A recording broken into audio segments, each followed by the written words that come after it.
Good morning, good afternoon, and good evening. When you're tuned in, you're with Lady Business and Give It to the People Radio, where you're going to get enlightened, enhanced, empowered, and enriched. Make sure that you always tune in to Give It to the People Radio. All right, so good afternoon, good morning, good evening. Whenever you're watching, you know you're doing Give It People. Okay, see, we done messed up. This is what happens. I've been sick, y'all. I've been sick. So my little intro is messed up and everything, okay? So let's start again. So good morning, good afternoon, good evening, whenever you're watching this Give It to the People live with Chisa Pennix-Brown. I have been sick for, today would actually mark 18 days. By the time you see it, we'll probably be on day 20. But guess what? The biggest thing to take into consideration is that if you could get through, then you're okay, because it could have stopped, okay? We could have not got through. We could have been somewhere else. So the fact that I'm back, we didn't have a couple of shows because I just didn't want to spread the word like that to people. I didn't want my guests to be sick. And plus, I would not have been able to get through a whole interview without coughing. But through the grace of God, honey, okay? I'm back, and I have a new guest that I think you guys will love. And let me tell you why. Now, I'm not going to tell you his name yet, but I looked online. And his name online is the Successologist. Come on, somebody. So I just kept looking and I kept paying attention, and I'm just like, okay. And I said, okay, let me check it out, because I always like to bring on a gentleman that is about his business. And I'm not trying to say you can't find gentlemen that are about their business, because obviously we've had plenty on the show. But I think the biggest thing is that it seems like it matches. You know what I mean? Like what the person says, what they're doing, the content they're putting out. And, oftentimes I try to bring on people that I already know. Every now and then I bring on somebody that I'm just inspired by what I see that they're putting out. And so the Successologist was like putting out good stuff, videos, and just positivity. And I was like, we need to get him on the show. So please tell them who you are in real life. In real life, opposite of my fake life. In real life, I'm called the Successologist. Well, some people call me Pastor Charles or Bishop Johnson, because I do pastor church, my wife and I in Raleigh. But I'm known by the Successologist. Yes. And I have to say it real slow. Yes. Because I was doing a talk and a lady walked up to me and she said, well, I'm really proud of, what your wife is allowing you to do. And I'm like, what you mean what my wife is allowing me to do? She said, well, you call the sexologist. I said, no, ma'am. Pump your brakes, ma'am. First of all, I'm a pastor, okay? Pump your brakes. It's Successologist. Successologist. She said, yes. And she was just like, oh, so that's why the talk didn't really go with... So this lady was just like, yes, he is saying some good stuff. But it doesn't go with his title. But anyway, no, but you do have to say it, because you know what? Like, I know one of the questions you asked, she's like, where are you from? And I'm just like, New York. So things that I say will have an inflection sometimes. And sometimes people will be like, huh? And I mean, to you, you're just regularly talking. But if it sounds too fast, or too slow, or has a drawl or something, or just a little accent on it, people don't understand. So, And most people, when I say I'm a successologist, they kind of tilt their head because they never heard it before. No. But what a successologist does, I teach, live, promote, talk about the methods, technologies of success. And I combine those because of my theological background. I combine those with theological things. Like my basis is the Bible, and some people get freaked out about it, but that's where that comes from. But it does allow me to be able to be in both worlds, so to speak. Yeah. Because I can go to the church, and then I have a lot of regular business networking events and that kind of stuff. So, and everybody does the same thing. Successologist. What is that? Yeah. So, and truth be told, I made it up. Yeah, but you know what? I think that some of the best words are the made-up ones, right? Oh, yeah. Because then you do have to explain them. Like, we understand that you can clearly see successes in it, and then ologists would, of course, give us that educational portion to it. So then when you put it together, you know what I'm saying? A person that, to me, studies success and then would also help other people to be successful. Right. That's what I get out of it. Yeah. So the biggest thing that I would say when I'm looking at the successologist would be, your combination, like you said, of theological background, but then also practical business background. Absolutely. Because now I'm going to say this, don't be getting offended, Pastor. Okay. This has always been, and so any of y'all good Christians, don't try to come for me because I will get up underneath these comments, okay? You know, don't make me throw these holy hands on y'all. I'll be tight with them. But this is the biggest thing. I've always had a slight issue because I read the Bible. Right. I go to church. Right. Specifically Bible study. Shout out Pastor Thomas. You better get it on. You better give me some. Thomas. You better give me some praise. Okay. All right.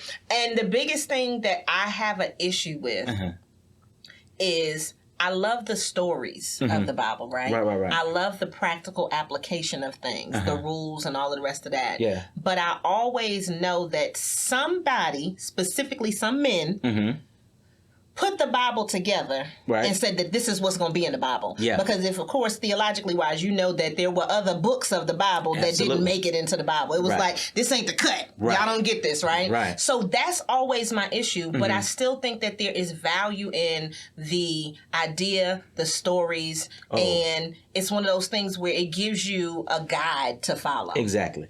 A good example of that is the Bible says, for as a man thinketh in his heart, so is he. Now, if you look at it strictly theologically, as a man thinketh, the ETH on the end of thinketh means to repeat over and over again. So he has a dominant thought. For as a man thinketh in his heart, the Hebrew word there for heart actually means mind. As a man thinketh in his mind, so is he. Some translations even say, so he becomes.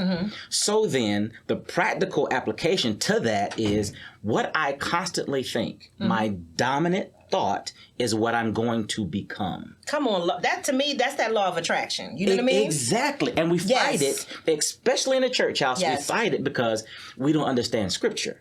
It's whatsoever man soweth, that shall he also reap. Be not mocked, God, be not deceived, God is not mocked. Whatsoever man soweth, that shall he also reap. Now, we position it as money.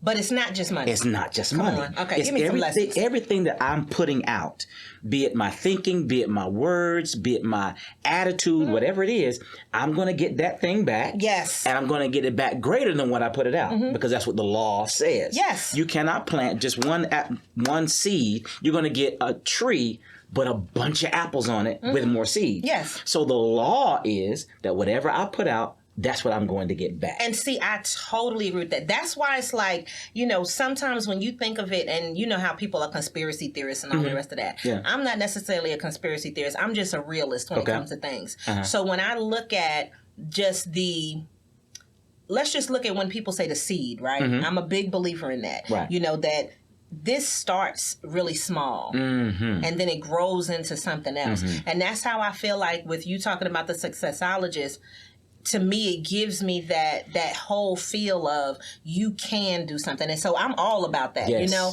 like it may start small, but if you work at it, if you put your effort forth towards it, it will grow into something. And the thing is, you can't just leave it there and think that it's just going to happen. It's going to happen by itself. Yes. One of the things that I teach, I talk a lot about how God created and what God did and how God has placed in each one of us the same ability to create. Yes. Now, just like you were saying, nothing starts out full grown. Nothing. So there's always a seed. So then, a lot of people don't do it on purpose. You know, where you are right now, whatever you have right now, whatever condition you find yourself right now, it started as a seed. It started as something small. And you worked on it, be it positive or negative. Yes. You worked on it, and now at some point you're going to reap the harvest of that positive or that negative. Now, if it's going to happen anyway, because it's a law, why not use the law to your benefit? For the good. Yes. Use it for your benefit. So then I have to monitor, okay, what am I thinking? Because if my thoughts are a seed, and if I keep thinking that same thing, whether it's negative or positive, it is going to grow. So then I watch what I think, and now I got to watch what I say. Yes. Because again, words have power, and they always start out as a seed. So many times when I'm working with some of my clients, they'll say, well, you know, I'm trying. Stop. Trying is a self-fulfilling prophecy. Doing. You got to switch it because as long as you're trying, you'll always be trying. Yes. So then we start working on what we say, not only externally, but even internally. To ourselves. Come on now. Come on, somebody. Y'all getting these jewels? These gems? Many times, what we say in our head is more important than what's coming out of our mouth, because we can fake it. But you know what? And that's the biggest thing. So I've been working on, y'all know I be working on stuff all the time, but I've been working on a new book. And one of the things that I feel like is important is the fact that you have, to me, a divine ability to do things. Yes. And you can talk yourself out of stuff very easily. Oh, yes. When you get that energy and you have that zeal and that zest, it's very easy to be positive. But when stuff happens that's negative to you or around you, because it doesn't necessarily have to happen to you, right? It can really, truly affect the way that you talk to yourself and talk yourself out of things. Right. And I think that to me is really important, because if I keep telling myself that I'm the best, I'm going to try to put forth the best that comes out of it. Right. But if I keep telling myself, well, I'm comparing me to somebody else, or they got something that I don't have, and I want why are you wanting what somebody else has? So there is a thing, right? So I think of this. I'm not an envious person. Right. I see people, I'm like, oh, I'm happy for you. Right. But let me tell you, if I was envious, the thing that I want most is I want to be able to make enough that my husband doesn't have to work. That's the goal. Right. That if that's a millionaire, if that's a whatever, then that's okay. Right. But is it enough to where you can be comfortable to do what you want to do when you want to do it? Yeah. And that a person doesn't have to do certain things. Right. Because I think about this, even with me being sick, right? And I thought about, because I got up on the end of the bed, honey, and I was like, God, I have prayed so much. And I just was like, I said, oh my God, I'm so sick. I feel so terrible. And in the next breath, I said to myself, I said, no, my husband's sitting there, he's looking at me, and he just looked at me so sad. And I said, you know what, God, thank you for my house. Thank you for the heat. Thank you for the blankets. Thank you for the medicine. I could be worse, right? And it was like, when I said that, I was still in pain. I was still feeling horrible. But it was like, I had to realize after a certain amount of time, you can't keep just saying that you sick. You can't keep just being it. Because I'm like, look, God, I got stuff to do. And you know I got stuff to do. So let me say thank you and then change up what I do. And so then I started doing a little bit of work here, a little bit of work there, in between sleeping, in between taking medicine. Right. But I had to do that. And that to me is important. But let me ask you this. Okay. So most of the people that you work with, though, are women, which is my demographic. You know, I love especially a woman that's about her business. Yeah. Why is that? Are we just better? Well, in some areas you are. Okay. In some areas you are. Women, God has given women 7 divine gifts. Okay.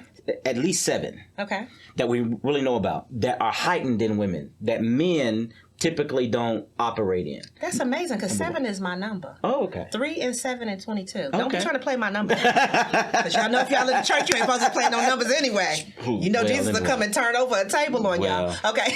It's Jesus if you win, it's the devil if you don't. Oh, come on. Anyway, I work with women, and to be really upfront with you, I don't know why it's been specifically them. Yeah.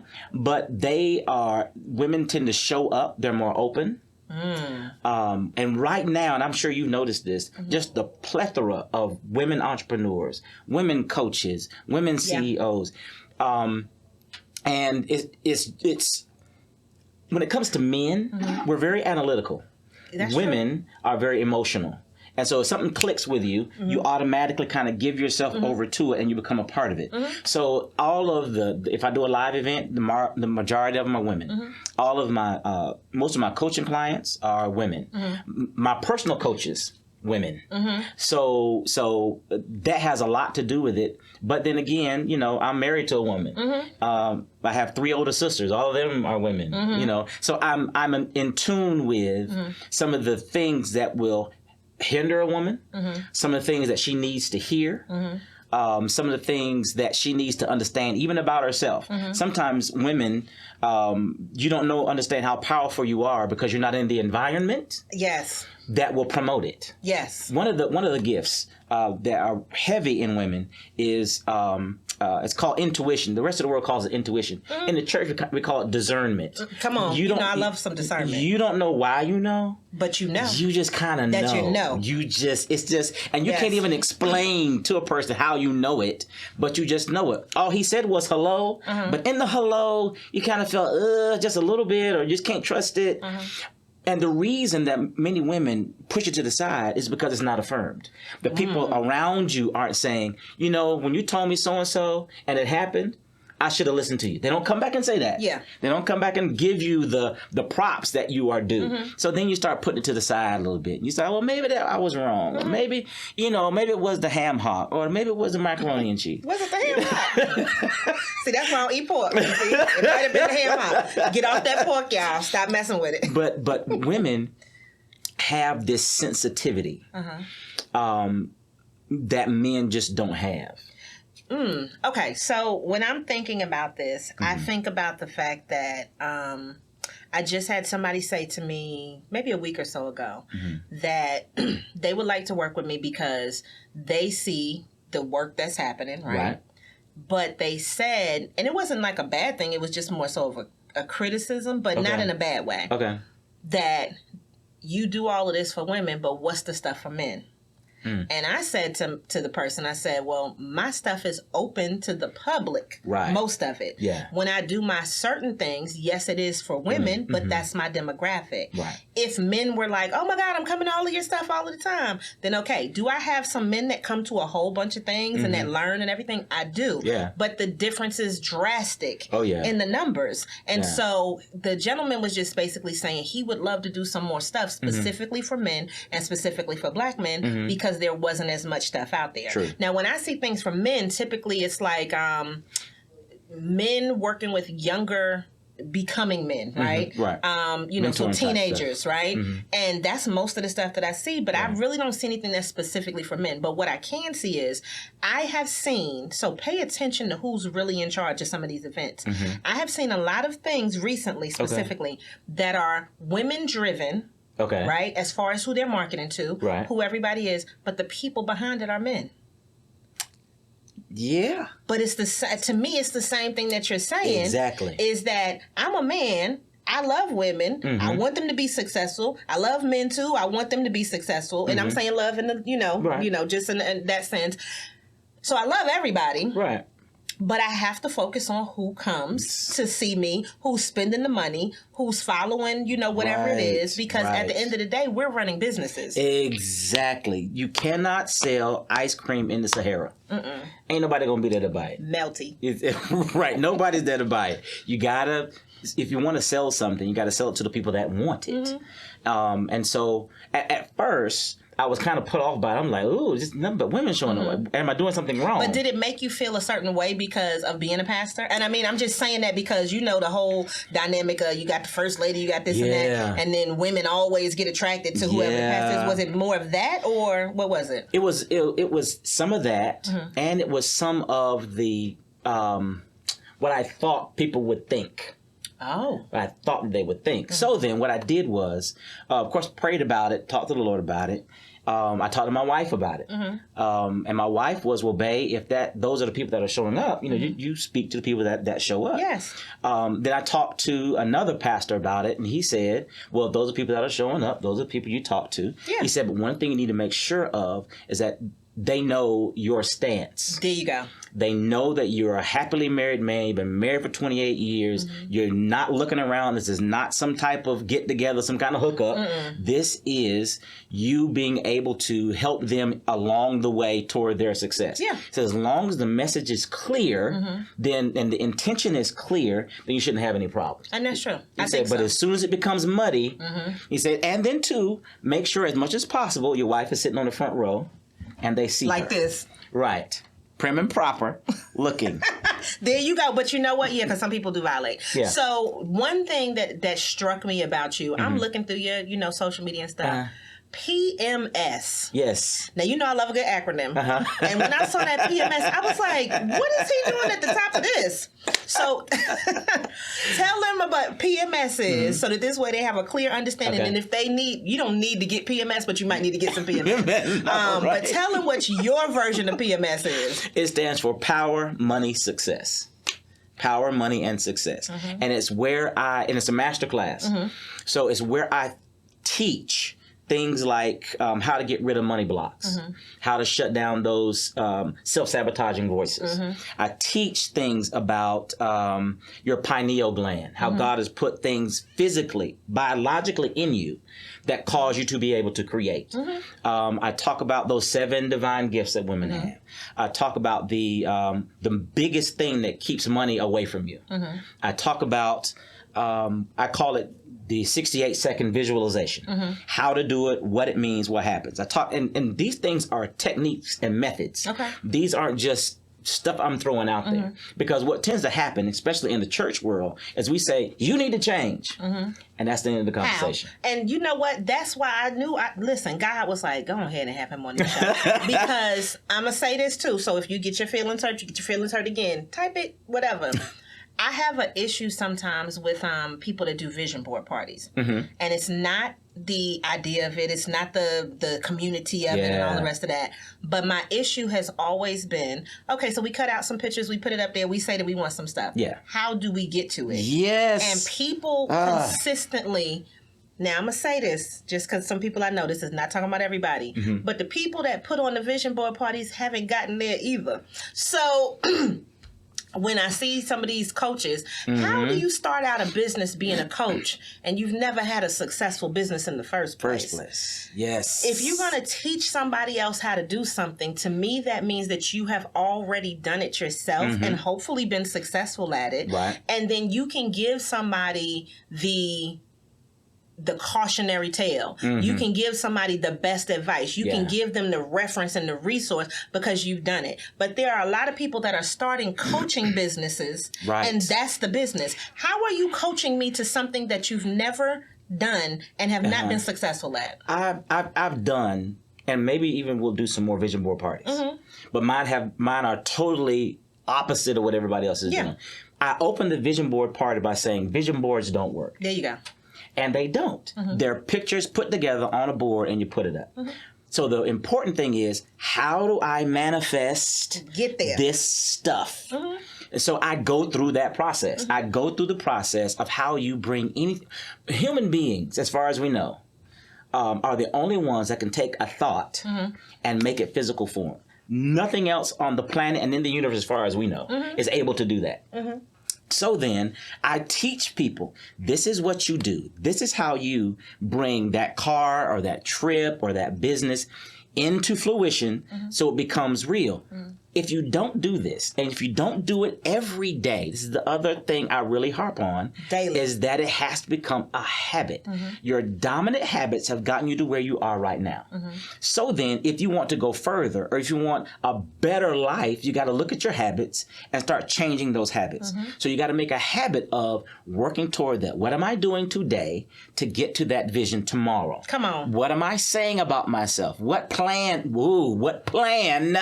do I have? And the plan doesn't have to be perfect, but you got to just look at the camera. I ain't even got it doesn't have to be perfect and have everything lined up, but you do have to have a plan. And the plan cannot just be in your head or in your spirit. You got to write it down, tend to it. You've planted the seed for it. Now you got to water it and you got to cultivate it. You got to keep the crows Look, off I'm over of here it. Like I don't know how to do sign language, but this is the sign language version of that, honey. That was the water. This is the sunshine. And you got to cultivate it and work on it and stuff and keep the birds and stuff away from it. There's a process because again. Oh God! Look, so only the people that are seeing this. If you're listening to the podcast, you know you cannot see this. Just know I did bird symbols. I did the sun. Yes, we tilled the land. All of that. Planted the seed. Yes. This was totally unexpected. I knew this was gonna be a good interview. But listen. But those are the things you do. Listen, essentially what he just told you was, get my book, The 90-Day Focus. Okay. Yeah. That's what he just told you. Because I go over that and I found that, this is why I say this constantly, you are the reason that you're successful and you're the reason that you're not. Yes. And I'm saying successful in relation to you. Right. What I usually say is you're responsible for your actions. Yes. And I usually say that you are the problem and you're the solution. Absolutely. So when it comes to what I'm talking about, doing the whole confidence catalyst thing, you are the problem, but you can also be the solution at the same time. Absolutely. And so if you're not successful, it's your fault. Yes. And if you are successful, it's your fault. Yes. The thing is that you have to recognize that there are inert things inside of you that can cause you to be massively, wildly successful. And taking into consideration that successful to me means what you feel like it means. Yeah. So like when I'm teaching my classes, I usually tell people, I say, okay, so write down your 3 goals. And you got a certain time frame for what those goals are, right? So then when I look at it, I said, now, one of them cannot be, I want to be successful. Right. I tell them that. And then people look at me like, well, I do. No, I need you to define what success is for you, because it's not the same thing for me. So if my goal of being successful is being able to have my husband not have to work if he chose to just say, I'm going to clock out today and I'm not coming back. That means that there's a certain level of things that had to be done in order to prepare for that. Right. There's a certain amount of money that had to be there. There's a certain amount of security in the things that you have and the things that you want and the things that you've taken care of that you don't have to worry about in order for that to happen, right? Absolutely. And the thing is, that is where I feel like people lose it. They don't have a plan. Don't have a plan, and they don't have any definites. Now you can give some generalities. Oh, I want peace or whatever. I want that. You can give some generalities, but whenever you become very, very focused, God has blessed us again biologically that whatever we focus on grows. Come on. So if I'm focusing on what I don't have, that thing is going to expand, and all I have is more things that I'm upset about. But if I focus on what I want, and only what I want. A lot of people say, I don't want to be broke. Oh, I used to do that. I used to do that. I don't do that no more. Me either. Oh my God. I only talk about what I want, and I only focus on what I want. Yes. People often say, well, I got so many goals and so many dreams, and I can do so many things. Narrow it down. Narrow it down. I'm not saying you don't have it. I'm not saying you're wrong, and I'm trying to take it from you. But pick one or two. No more than about 3. No more than 3. Because you can then start honing it down, focusing in on that thing. And then you start feeling successful because you start seeing things happen. Yeah. Even biologically, dopamine. Yeah. Every time you feel good about something, the brain sends dopamine through the body. That's that good feeling you get, that feeling of success. And you want to keep feeling it. And you get addicted to it. Just like people get addicted to their pity party.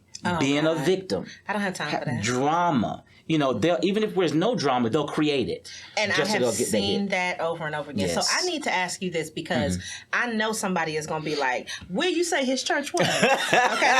And I'm going to say it just like that. Where his church at, though? When can I come see this pastor? Boy. When can I be with the successologist? Because I need some of this. Okay, so first off, tell them where your church is and when they can come to church. Okay, the church is located at 1008 Bullard Court, Raleigh, North Carolina. Is called the Well Church. You can go to www.wellchurchinc, that's wellchurchinc.com, and you'll get our address and that kind of stuff. Service is 10 o'clock on Sunday mornings. We do Bible study on Sunday nights. On Wednesday nights, I'm sorry. So that means you got plenty of time to watch this whole broadcast and then still go to church. And still get there. Come on. And now this PMS Masterclass, I'm doing another one Saturday, February 29th. Okay, so y'all got time. You got time. Where's the class at? It's at the La Quinta Hotel, La Quinta Inn and Suites on Westinghouse Boulevard. You can go to bit.ly/PMS Masterclass to register. Okay. You can come be there live, or we have an online part of it too, where you can be somewhere else but still be in the room too. Okay. So whenever you go there, you can register and be a part of it. Okay. All right. And so that gives them opportunities to be able to come to the masterclass, but also if they feel like they want to come to church. Now, if they want to be a client, call me because. And I don't mean any offense by this, but he ain't trying to take all of y'all. Well, I'm trying to work with. See, I had to say trying. I'm working with only serious people. There you go. if you're going to call me and you're hemming and hawing, or, well, I'm not quite sure, get sure first and then call me. Come on. Because I'm very, very serious about results and practical, usable results. But it only happens when you're dealing with somebody on the other end that is committed. Not interested, but committed to their success and doing the things that are necessary to bring that success into fruition. Okay, so tell them where to call you at, and then tell them where to find you on social media where I follow you at also. Phone number, 919-228-9679. I know your pen's not working. Say it one more time. Yeah. Say it one more time. 919-228-9679. You can find me on Facebook at Charles Johnson, page 2. Or I have a Facebook group called Mountain Movers Worldwide. Okay. You can go there. You can also go to Instagram at _successologist. You can go there. Also, you can go to my website. Just started a new website. Okay. www.mountainmoverssuccessschool. Okay. Mountain Movers Success School. Sometimes people don't want to work with me personally. I have a bunch of classes that I've taught and programs and stuff like that there. So they can do them online. Yeah, they can do them online. Okay. I don't want any excuses in 2020 because you have gotten multiple ways to be able to get a little bit of success in your life, okay? Yes. And so you can do it online. You can come to the PMS. You can come to church. You can become a client. Yes. It's no reason that you can't get the things that you need, you know? And so at the end of the day, I think that we just have to make a decision on we want to change. Oh, yeah. We want to do this. More than just talking about it. We want something more. And that's one of my favorite quotes. Don't talk about it, be about it. Right. And so I like the fact that you have this combination because there may be somebody that says, well, look, I don't want you to be talking to me about Jesus. Right. I get it. So that may not be the person that's going to work for you because guess what? He's a pastor and Jesus is going to come up and that's his homeboy. Right. Okay, so. Known him since high school. Yeah. First of all, he said known him since high school. Okay, so I think the biggest thing to take into consideration is that, and that's why I said, you know, like you can't just work with everybody. Right. Just because you might want to work with somebody doesn't mean that you're the person for that person either. That's right. And so even though if you can even, you know, just understand, we do similar things, but you may be more drawn to one person over another. Oh, no. That's but right. at the end of the day, we're still trying to give you tangible tools that you can use in order to make that change. And I am just saying to people that I feel like we have to truly be responsible for our success. Yes. And if you had a terrible 2019, or whatever before that, even if 2020 didn't start out the way that you wanted, okay? Because January, she is all the way gone.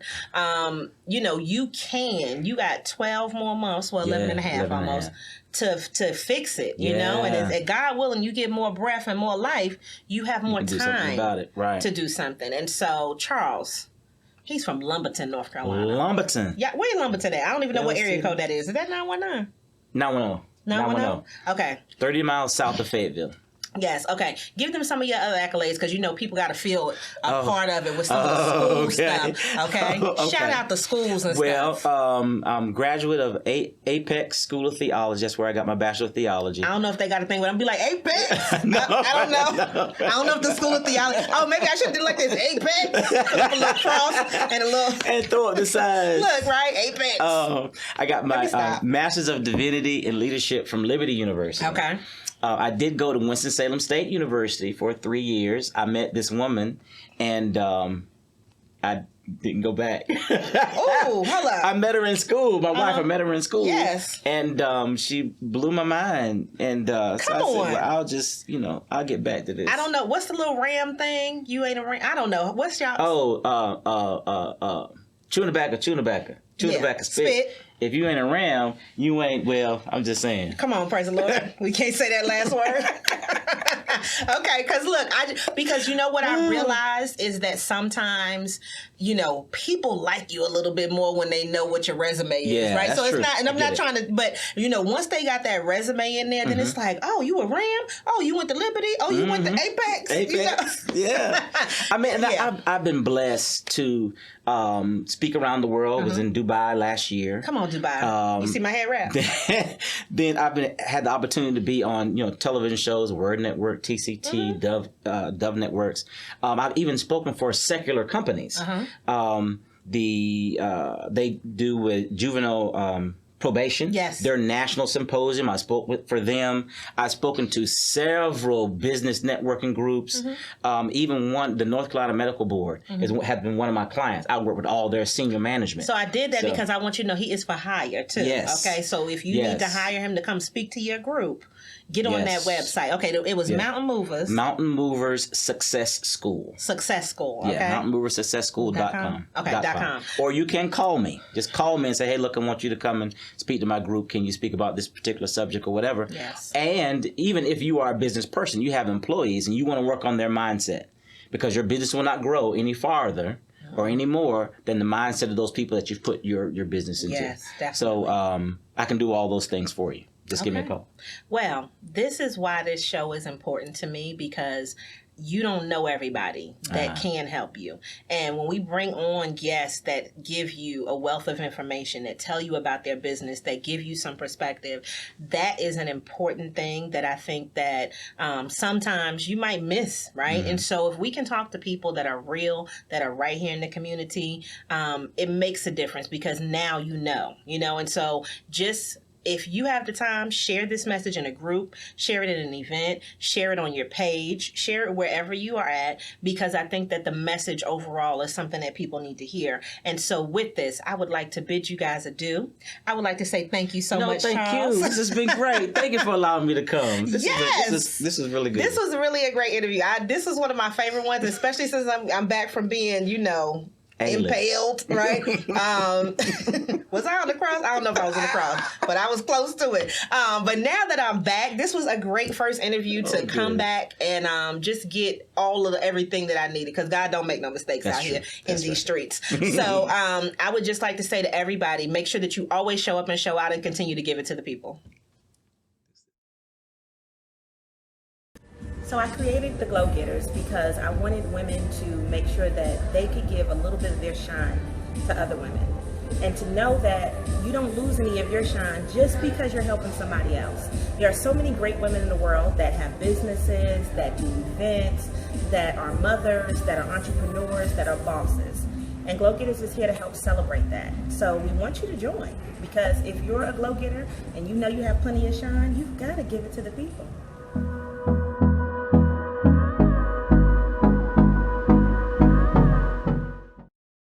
Good morning, good afternoon, and good evening. Whenever you're on, you know that you're on Give It to the People Live. I am Chisa Pennix-Brown, and today I get the distinct pleasure of talking to somebody that I did not even deal with until years later. So you know how you get connected with people, you know how you're like in the same space, and I mean, I'm not saying in a bad way, but you're in the same space, and then you get grown, and then it's like, oh, you know what? Maybe we could have been friends before now. Maybe we could have known each other before now. So this young lady that I have on, Reverend Doctor, that's an inside joke. Y'all don't even know about that, right? But we both went to Elon together. So go Phoenix / Fighting Christians, because don't forget, we will throw them hands.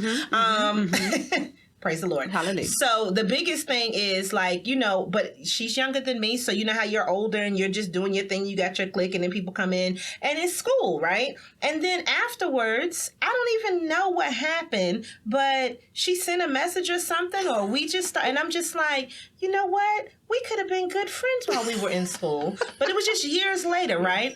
And I think that what happens is, so I'm just going to say this because, I got to preface stuff. And I try to bring things in that people might not expect because she don't even know what I'm going to say.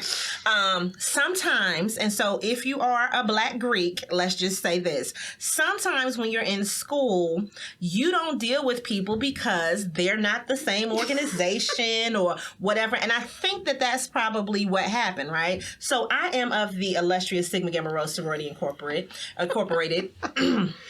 And she is one of those devastating divas of Delta Sigma Theta Sorority Incorporated. All day. And I think that maybe that was it. But then it's like after school and you just get grown. And I'm going to say this for anybody who's currently in school now. I'm not going to say it doesn't matter. but it really doesn't matter as much once you get out of school. Yes. So sometimes you putting yourself into pockets might be you missing out on somebody that's great just because they pledge another organization. So if you are still, let's say you have graduated already and you've grown, get over it, okay? Because wait, say that one again for the people just in the get back. over it. Get over it because you may be missing out on a great person just because they're not your same organization. So we can go witty banter back and forth and all of the rest of that, right? Because okay, we'll say words, but we on the camera. We'll say words, but I mean, at the end of the day, we're still people, and guess what? We're still too accomplished, Amen. beautiful, Hello, somebody. chocolate, natural hair, Yes. thick-witted, Hello. Black women. Okay. In case you didn't know, we just needed to give you a resume. So now, with all of that introduction, Renita! Okay, tell them who you are. Since I gave you that whole big introduction. I am Dr. Renita L. Webb, Educational Leadership Strategist. I am also an author, a minister, a wife, a mother. I am the founder of the nonprofit organization, The Refining Life. Hello, Incorporated, all day, every day. And I'm a mentor, a speaker, and I am just so ecstatic to be here with my good friend, Chisa. Because let me tell you, you want to talk about taking that shift. And it was a moment where I was just like, you know what? I saw Chisa at an event. I was like, why have I not talked to Chisa? I know who Chisa is. She went to Elon.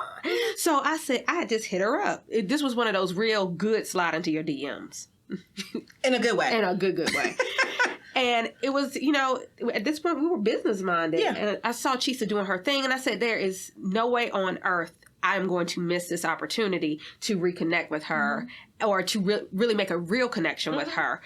Because we had, kikied it up a little bit at Elon because we had some similar friends, and laughter and joy was that connection. And now it could be that laughter, joy with business. Yes. And so we were able to reconnect and talk about supportive. Chisa shows up, she shows out, she gives it to the people. You know that. Everywhere. All the time. And she just became an instant supporter, a person who I could talk to talk about business. When she had her opportunities for discovery and to make phone calls and to talk about business, I took those. Because the things that wise people do, people who have had that knowledge plus experience, they go to other people who have different knowledge and experience, and you bring it into what you have. First of all, okay, she didn't say everything. The interview's over. Just shut it down. Shut it all the way down. Y'all don't even know. But no, I think that the biggest thing is that once you get, and it's not an age thing, so I need to say this. Once you get mature in your thought process, you recognize that there is value in other people and what they bring to the table. And I think that that was the biggest thing. And so I'm going to take credit for something. Let me just tell her. She don't even know, but I'm going to take credit for something.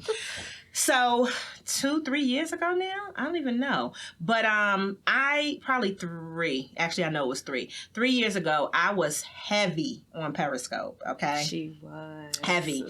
There's been some changes and some things, right? But on Periscope was a live streaming service, and so in the evenings, I would do like a thing called a Power Quarter Hour. I would go on and I would give people information, 15 minutes, because you can't be giving everybody everything, and sometimes inspiration, motivation, but always education and something about business.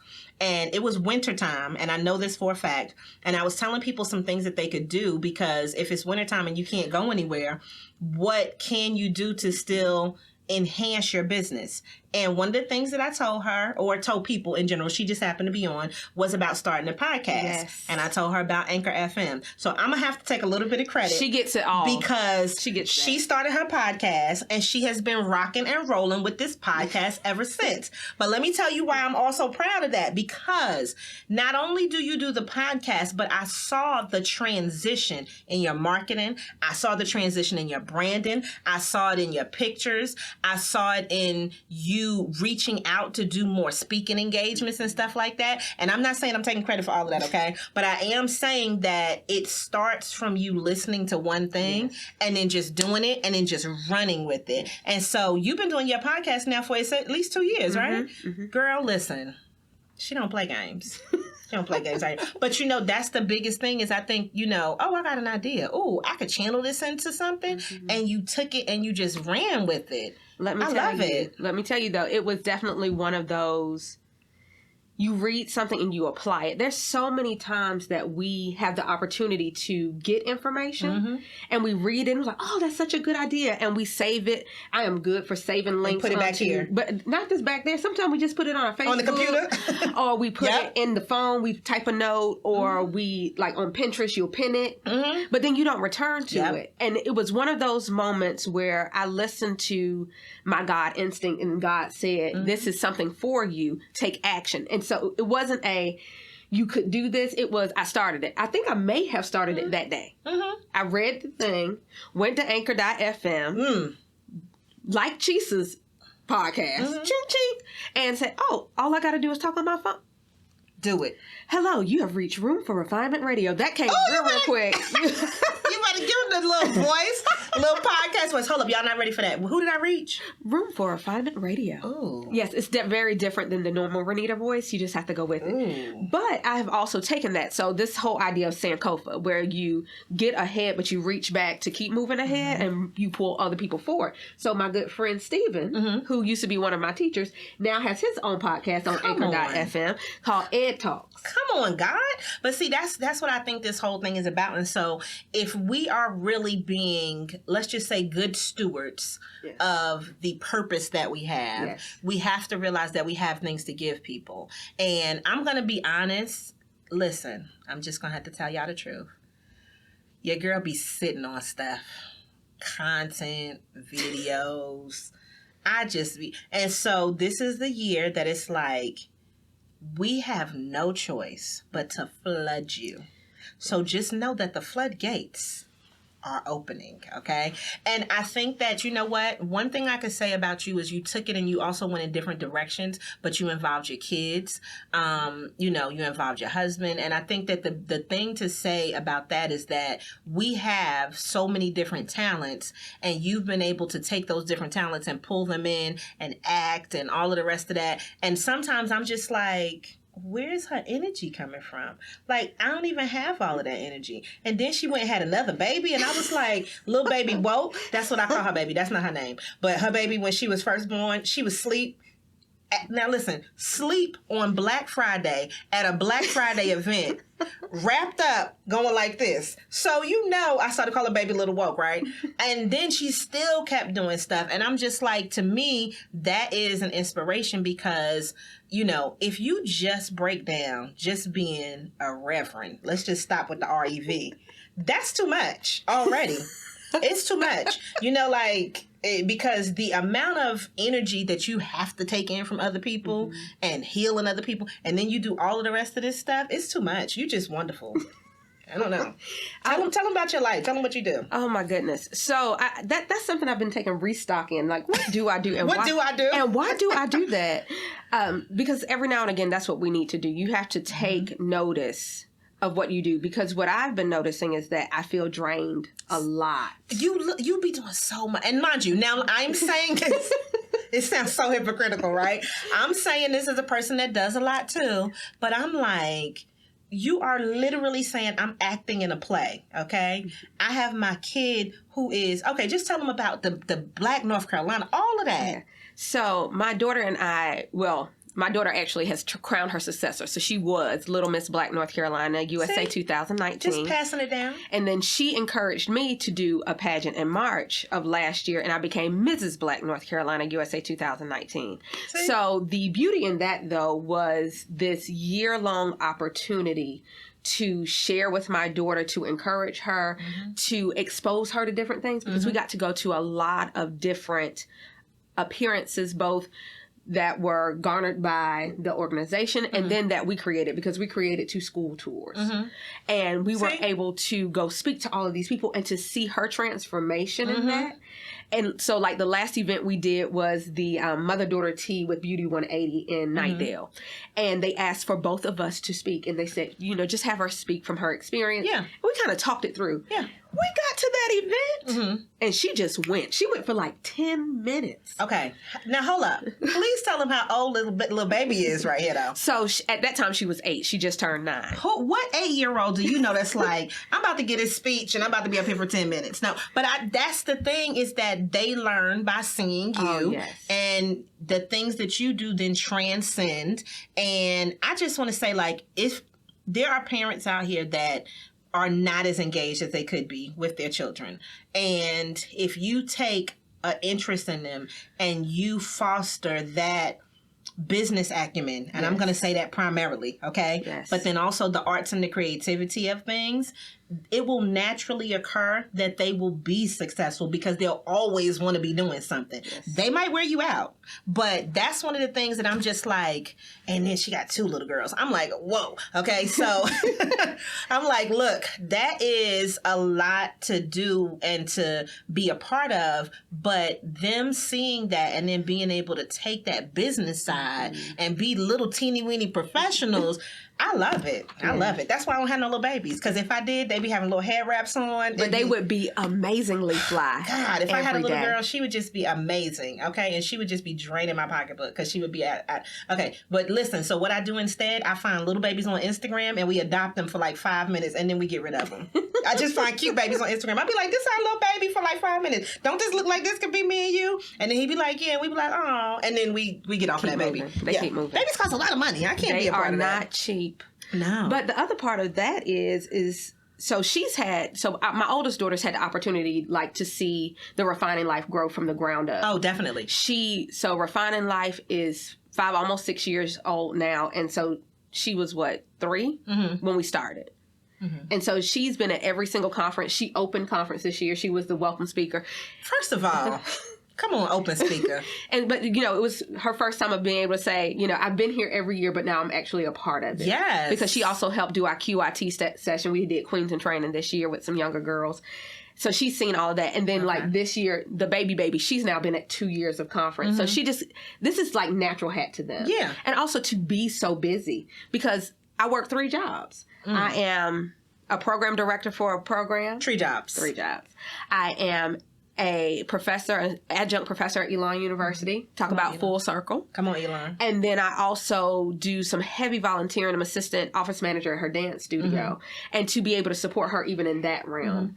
But so that's not 3 jobs. That's 3 jobs plus Reverend Doctor, okay? So, when you talk about that aspect, and then, like, I think that each thing that you do is like a little job, right? Oh, yes. So now you're transitioning from being Mrs. to, getting ready to pass the crown to somebody else, all right? But then you still do, like you said, the conference, right? The conference by itself could be a job. Yes. And then you're speaking that has I'm not going to say it has nothing to do, but it's a whole nother thing, right? So and also leadership coaching. Oh, so now she want to add in some leadership coaching too, right? But no, I think the thing is you just get that. You have that one thing. So like, previously we talked about a seed, right? So there was something there that you decided that you wanted to do, and then it just kept going. And then you were like, well, I could do this too. Okay, well, let's add that on. And then, so do you think that maybe you will focus on something a little bit different this year because you will be finished with your reign as Mrs. Black North Carolina? So what do you want to focus on? Like, what's the biggest thing that you're saying to people? Well, this is what, we can't get rid of kids, right? So, we still got to add the kids, still got to do those things. But what's the big thing that you say, this is what I'm really going to focus on? Because you said drained. Yes. So what we going to focus on this year to give to the people? Yes. So this year I am really focusing on speaking and coaching clients or group trainings. Really, so my background is education. So I went from being a teacher all the way through being a school principal, then, interim principal. I've done curriculum facilitation, which actually ended up leading me to this whole program director position. Yeah. But this year I really want to help my educators, my small business owners, ministry leaders become better leaders. Oh, that's a mouthful. It is. I just look at all these people who have these amazing hard skills. They know the job. They know what they're supposed to do in the specific industry. Soft skills, but baby. If I say the soft skills, they don't know how to really have and express a vision, how to really build relationships that last, how to communicate. Let's just go there by itself. How to communicate. And then how to grow people into being the next leaders. Let me ask you this, though. So I love everything that you just said, and I totally agree with it. What I find, I am saddened in a way. As much as I love social media, right? So now we're going to give y'all we're going to dig in a little bit. Who remember Black Planet, honey? Y'all know Black Planet used to be it back in the day. Oh, no. If you Google yourself, you might find your Black Planet page, because I found mine. Don't tell people. No. Google you. Google you, because if you need to find it and get rid of it, Google you now. That was who you used to be, right? Hello? Or your MySpace page, right? I think that I am saddened for this generation. So baby woke's generation. And the reason I'm saying that is because they grew up with everything that we didn't necessarily grow up with. So when we were in school, social media for the most part was starting. You know what I'm saying? And I remember when the internet it was came. drastically different then than it is now, too, right? So this generation is growing up with it. And that to me is where, when you're talking about some of these leaders, I think that maybe some of the older, let's just say educators or whatever, they may not have the ability to communicate the way that the youth communicate now. But then when you flip it the other direction, and if you're getting younger educators that are just now graduating from college, their communication skills as far as in person are not the same. Very lacking. So we are like the last generation of people who actually know how to sit and have a conversation. Have y'all heard of that before? Sit and have a conversation, but then also how to articulate ourselves online in a professional manner. Right. And I'm just like, this poor, sad generation where everything is online, and you know, people feel a certain way because they don't have a certain amount of followers and stuff like that. So I think that there's a balance that we probably need to have. And I think what you're talking about, leadership, it is an important thing, especially a part of just professional and personal development. Yes. And I definitely come from the angle of person first. A lot of people think that they can get all these skills and not deal with themselves. The very first thing you have to do is deal with you. So one thing I always talk about is you being that, all that, and then some. Actually, I'm doing a piece this Saturday at the Black Solidarity Conference at Elon, saying that you are all that. That meaning your total, honest, awesome truth. You better give me an acronym. You know I love a good acronym. Hello. Y'all. Okay, tell them again. Your total, honest, awesome truth. The reality is that it's not always pretty, but it's always you. And some of us don't want to deal with the totality of who we are. And then we wonder why we can't figure out how to relate to or deal with other people. Because some people we are attempting to deal with are who we were. But you forget that who you were is a part of who you are. This word y'all getting today. Y'all. Okay. But if you can deal with that, if you can deal with that, then it can make you more apt to be able to deal with people who have gone through situations like yours, or anything similar, or even things that you haven't gone through, but it'll teach you things like empathy. I swear in all of my spirit, that's exactly where I was going. I have never been the most empathetic person. And I knew that's where you were going. It was in my spirit. I knew you were going to say empathy, and that was going to be my question. So a person like me who's not empathetic had to come to terms with the fact that, so when I wrote the 90-Day Focus, she's 3 years old now, right? And it's so good. When I wrote that book, my biggest thing was, what is wrong with me? So everything that you're saying, I'm just like, okay, because I used to get so upset and it would throw my blood pressure through the roof because I'm mad. And then the person that you're mad at is like, la-di-da-di-da. They just going about their day, right? And I remember the last time that I got really, really mad and I had to go lay down and take a nap. My headache was just ridiculous, right? So it was things about me. And mind you, I'm still, I'm a new creature, but I'm the same beast. Kobe Bryant. The thing that I had to realize was that if I do not take inventory of why I'm upset, who I'm upset at, the things that bother me, I'm never going to be able to be as great as I feel like I can be, right? And I'm still working on that, but it's little things that used to upset me, right? Like people being late. That the last time that this happened, it was because somebody was late, and it was because it was a couple of people that was late. But, you know, the thing is, some people just don't see lateness as a problem. Right. Some people, that's just their regular life. They like that last little rush. They like not being able to get a parking space. They like trying to run into something and sweating. I do not like any of that, okay? So, but I had to realize that it's certain people I don't work well with, but then what is the behavior that I'm putting out that I can change your behavior? Right. So with certain people, you tell them to be there 30 minutes before they need to be. Right. Because they were going to be late anyway, but then they'll actually be on time. Right. Right. So you had to start saying, what's wrong with me? What do I not like? What can I fix? And then it made it better. And I even in business, you know, the things that I'm just like, yeah, no, this is not going to work for me. Right. But you had to realize that. And then be okay with that. But see, even in the leadership, when you're talking about that, because of me being such a type A personality, it was a time where I was a good leader, but I wasn't a great leader. And that had to do with my attitude towards how other people were doing or not doing things in a certain way. And then it was just like, is it going to get done? Are you going to have it done by the time frame? Okay, let me let you handle it your way. Like, you know, or you know what? I'm going to have to fire you because you're not you're not adherent. But you had to realize those things. Right. So, and also finding ways to surround yourself with people who were going to balance you out. Ooh. But that goes Mr. along Brown. With figure out who you are. Thank you for my husband. Hallelujah. Because he is the balance, honey. He is the yin to the yang. Because if you'd have known the one before him, anybody that knows that, mind your business. But that was two people that are really, really alike. That did not work out. No. That was not a balance in any way, shape, or form. And you can have similarities, but to be the exact same person, the question is, why do you even need each other? It was too much. Because when you're talking about things like marriage, now that's a whole different type of leadership, but it is leadership. So one of the things that I deal with is non-traditional leadership. There's so many people who are leaders who don't know that they're leaders, but they're already there. I agree with that, totally. Things, non-traditional leadership roles, simple things like parenting. You are a leader. You're a leader in your home, and there are specific skills that you need to be successful. Definitely. You wonder why you're pulling your hair out.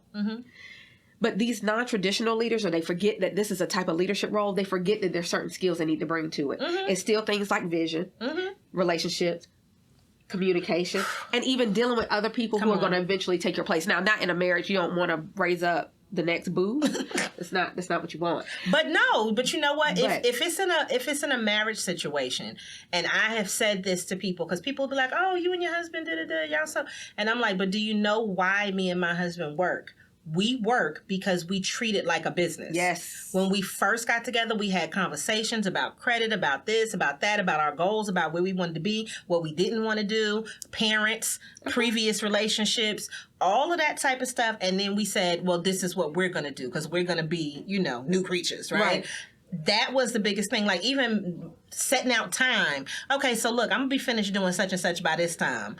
We can watch TV and be in love then. Like, it's serious, right? Or like, okay, so a person like me, if I'm working on the weekends, I still got to take time sometime during the month to give you a weekend, right? Girl. It's real. Y'all need to get this training. I mean, but that is real talk. And if you don't do those things, just like the whole idea of leave and cleave and united we stand, divided we fall, they really go into one hand. What is leave and cleave? So biblically, when you get married, you're supposed to leave and cleave. So, biblical days, everybody lived with their families. The married couple had to leave their family and cleave to one another. Oh. And so leave and cleave. And we took that very seriously. We legit left the city where we live. Both of our families live in the same city for the most part. And we moved to Greensboro because we needed to leave and cleave to become a family unit on our own. Of course, my husband came with 2 wonderful wedding gifts, my sons. But they are my children. And we had to leave and become one unit. And there are members of our extended families who were not happy about that. But in our leadership roles as parents, our leadership roles as a married couple, we said this is what we need for us. And sometimes, just like David and Tamela Mann's new book, I just started listening to it, Us Against the World is what it had to be. No, and we did the same thing. I just didn't know there was a term for it. Yes. But it was like that first year was the hardest year. Yes. That first year was the hardest year. If you make it through one. But it was like, let's be away from other people. Let's be by ourselves. Let's learn to live together. Let's learn to love each other. Let's learn to get through all of this. Yes. And, leave childish things behind because grown-ups that want to make it, if you're trying to get to year 2 and Valentine's Day, it'll be 11 years married. Oh, ours will be 11 years in July. Yeah, come on, girl. over that. Okay. We up here trying to be married and stuff. Y'all don't know nothing about that. But no, I mean, it's something that is minding your business. Like, that's my whole whatever. What is your business? Mind that. But the thing is, and it will make the sense. issue is that people who don't really have business, they try to mind everybody else's. Oh. She just hurt somebody's feelings. Get some business of your own. I mean, and this is just me being me. Where's the tambourine? Get some business of your own. The reality is that you have business, but see, this goes back to you dealing with you and your total, honest, awesome truth. If you don't want to face you, it is very easy to get in the business of somebody else's. Nosy. That's because you don't want to nose into your own business. Bonita Betrayal. Hello? Who remembers Bonita? I remember. You got to be a Bonita. certain age to know Bonita Betrayal. If you young, then you don't know Bonita Betrayal. But if you do, type it in underneath this thing because y'all know Bonita Betrayal. Right. But the biggest thing I think is recognizing your power in the first place.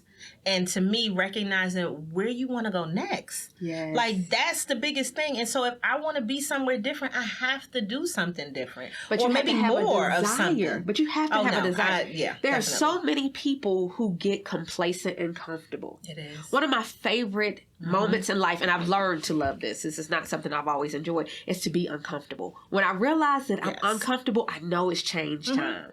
And that's when it's time to go either into your prayer closet, your journal, your whatever you do to kind of go to you and figure out, okay, what am I uncomfortable with? What is making me unhappy? What is making me very happy? And what is the shift that needs to take place?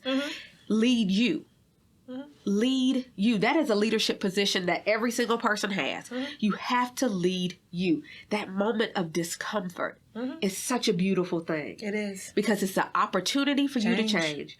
Or you're going to make yourself more comfortable in mess. Ugh, and I don't like that. So you know what?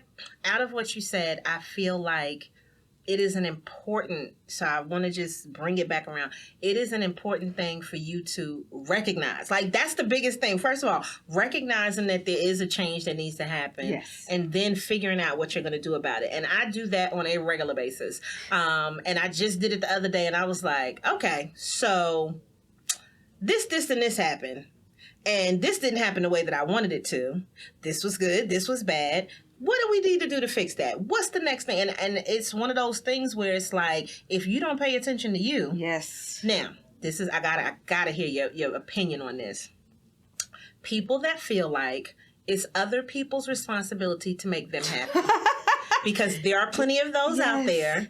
And, you know, oh, well, he's not doing or she's not doing. What are you doing? Exactly. Nobody.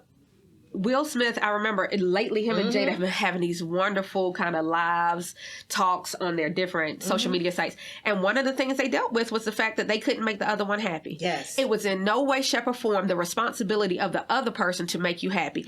I know that that's a fairy tale thought. I know that there are entire fairy tales centered around other people making other people happy.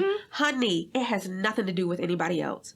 If you cannot find joy within yourself, if there's not something intrinsically in you to make you happy. In you. I don't care if it's a faith belief. I don't care if it's just a knowing that you know belief, or just knowing yourself enough to know what you desire and getting those things. If you don't have that, you're never going to be happy. There's not an amount of money. There's not a job. You knew I was going to money. You knew I was going to money next, right? Because some people think that money is going to fix that too, right? No. But then you have people that are millionaires that have been rich all of this time and they kill themselves, right? So when you think about that, at the end of the day, it's not money. Now, I would like the opportunity to have a couple of $1 million just so I can let you know what's going on in my life. You're not alone. See if I change.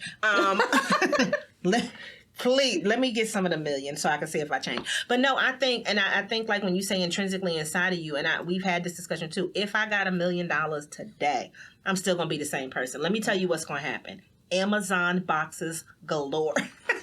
Because I'm still going to be on Amazon shopping, right? But I'm just going to get more stuff. I'm going to get everything in every color, all right? I mean, but I'm still going to be the same person. And I think sometimes when people get money, they feel like that's going to be the answer. Now, I need to say this too, because sometimes, and I have been this person, but I've adjusted, right? When you start a business, you put so much effort into that you don't put it into your personal relationships, whether it's your friends or whoever else is around, because it's so much into that. So a person that is too wrapped up into their business, can you speak to that? Then you're going to find that you're unhappy again. your business can end up being madly successful. All of it. But you're going to find yourself unhappy again because now you've lost everything else. One thing I talked about, and this is when I was doing Leadership Live last year, every Monday, that there is no such thing as balance. Let me just fall out. Y'all wasn't even ready for that. There is no such thing. There is them. no such thing as balance. And people's reaction to that question normally be, you got to find balance in your life. There is no such thing as balance. Everything Ain't will no be out of balance. balance. There's always something that is going to get more than the other at all times, but the balance shifts. There is that constant ebb and flow of that seesaw. Yes. And so you just have to choose at what moment certain things are going to be heavier than others. Sometimes it has to be your business, but that means you need to communicate. Here goes that leadership position. Communicate with the people you have relationships with. I'm going to spend more time on this right now. Right. So that this can happen later, right? Right, but make the plans. I mean, legitimately, one of my best friends, tell you. we did not see each other enough in 2019. We have, made a pact orally that we're going to see each other once a month. We live 12 minutes apart. Okay, that's ridiculous. I'm sorry. I can just almost had to laugh at count that. on one hand outside of conference how many times we saw each other. Now, in my best 2019. friend is in Texas, so that's a whole different kind of thing, right? 12 But you know minutes. what? We still didn't talk to each other most of 2019. Like, we talked in things. It's not that I don't love you. It's not that I don't care about you. And you got to say it like this. It's a sad thing. It wasn't a priority, obviously. Right. Because if it was a priority, I would have made sure that I called. Right, but she's I working would've on checked her you. her EDD. She's writing her dissertation. So, and I kind of understand where she's coming from. She got a phone just like you got a phone, Right. I was like, right? you writing your EDD. I was doing all this other stuff, and we did not talk. Oh, whoa. Exactly. We pumped the brakes so hard. You have to. We literally had to schedule a time once a month to see And each other. that's exactly what. So that's the thing that's been key for us. Even like with the nonprofit with Real Glow Getters, so much stuff happened last year, and we were just like, okay, as a executive board and as friends, we need to make sure that we, instead of us doing things quarterly, we have monthly meetings to just get back and just check on each other. Not that we didn't talk, because we talked in between there. We sent messages. We would see each other in parts, but not as a whole entire group. And that was a thing that was when we talked and we had our meeting just this week, it was really like, what are we going to do to be better? Right. And we have to realize that we do need each other. Right. And even if it's just to have a conversation, even if it's just to laugh, Right. we need that, And that was a part of what we had to do, and we said that would make us better leaders, was to spend more time together and to carve out at least one day a month to be able to do that. Right. Yeah. Because from those conversations grows so many impactful things for other people. Yep. Especially when you're dealing with people who you're working with. So, I mean, the person who we said we're going to see each other once a month, there's one other entity, and they're on my board. And we said, because that makes the difference. And that made the difference when we first started the Refining Life. Yep. We were always together. We were always able to talk. We were always able to idea grow with each other. And so from that grew so many other things. No matter what the situation is between you and that other person, business or otherwise, it is those connection points, those non-Facebook moments, those non-Instagram moments when you're really connecting human to human, that something sparks. That It's important. energy. It's an exchange of energy that you may not necessarily be able to get with a text, Right. Or that you can't get. May not necessarily. You cannot. Get it. Well, yeah, You cannot get it because that way. I don't know. We send funny text messages, so our stuff be out of control. Yeah, I be giggling and kikiing, but it's something different when it But happens it in is person. different when you hear that, when you see that, right? Yeah. So it's like you'll send the little smiley faces, and you like, oh, she like that. I'm gonna send it. I know she like, right? But then when it's like, if you were in person and you could hear the laugh, and then you start laughing, and this is infectious, and you keep going back, it's a different level of energy. So I think that that is a good way for us to sum this up. I think we have to be protectors of our energy. Yes. And those around us that we care about, whether it is at work or whether it is your business or whether it is your personal relationships. And the best way for us to do that is to lead Yes. our energy. You lead it. Oh, come on. Did you see how we just put a whole workshop together? Yep. Right there. Let's take a picture while we on none of them stuff.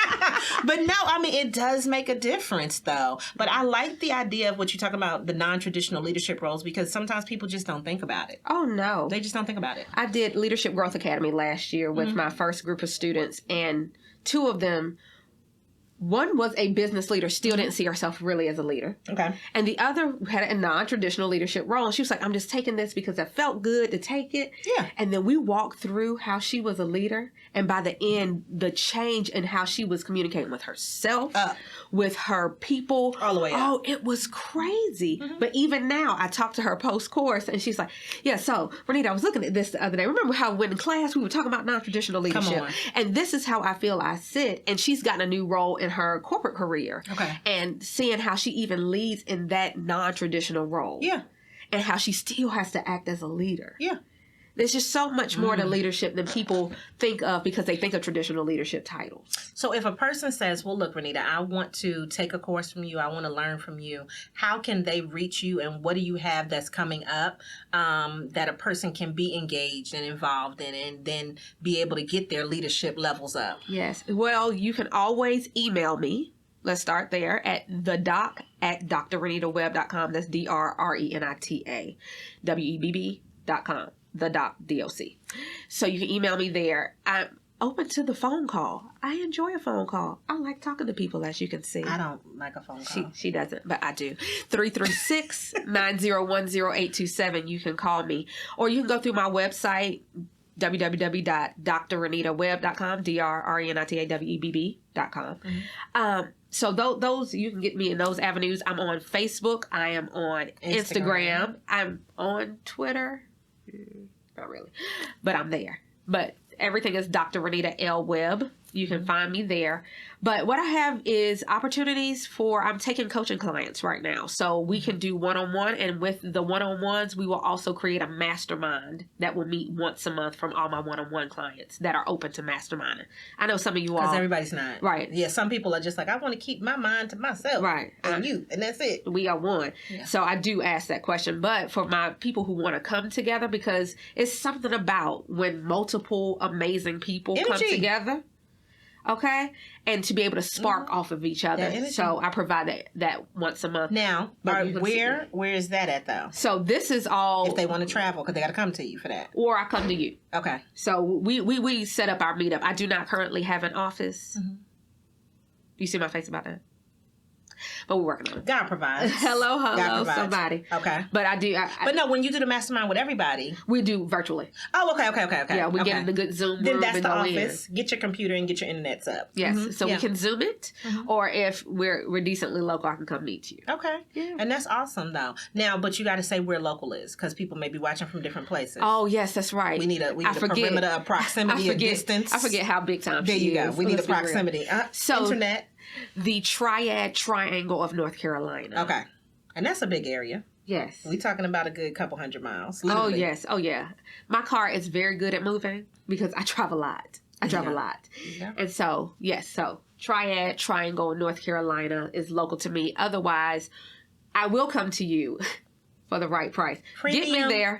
Get me there. I will. I have no problem flying on a flight. Premium. I am with it. There you go. And I actually have been to New Jersey to meet with a client before. There you go. So I'm down. But yeah, I think that the biggest thing is for people to pay attention this year. Pay attention to yourself, to your needs, to those around you, to what you really want out of life.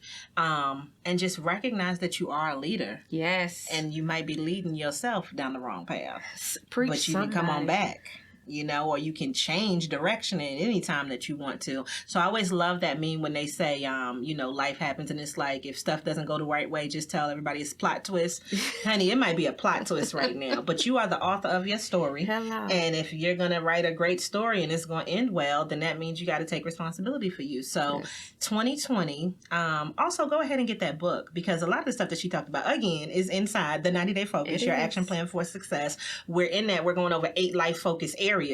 And the way that I kind of teach people to go through that is what's important to you now, but then what do you want to be important in 90 days? Yes. And in you realizing that might mean, like you said, that you have to shift. So if I know right now that it's February and I say March, April, May, June is my birthday. What do I want to happen by the time that June gets here? It's certain things that I have to put into place. Now, mind you, I'm not going to give y'all all the details, okay? Because I'm working on this year shutting up a little bit, just a little bit, right? And then just drop some stuff on y'all. But I think the biggest thing for me is to really look at me. And like you said, focus on you, and then you don't have to worry about it. And so when you get rid of some of them distractions, girl, we're not even going to get into that's a whole nother something.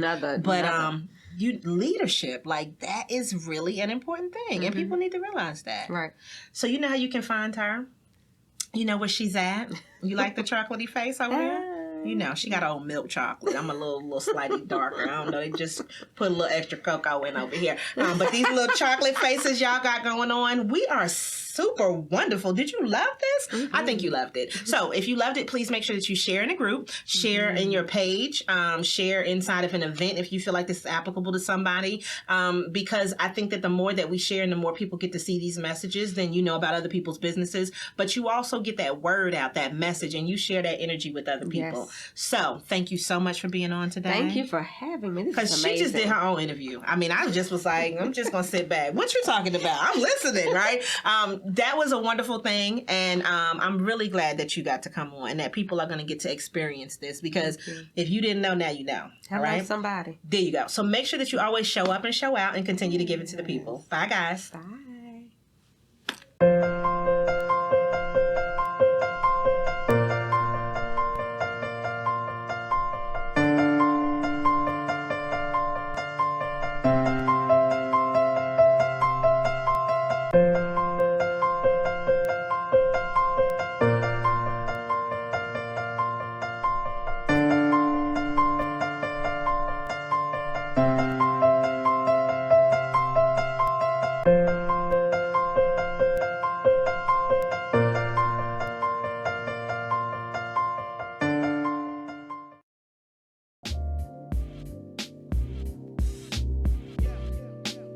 Thank you so much for listening to Give It to the People Radio. Make sure that you follow us online at ladybusiness.com, LadyBizness. We look forward to helping you grow, sustain, and maintain your business.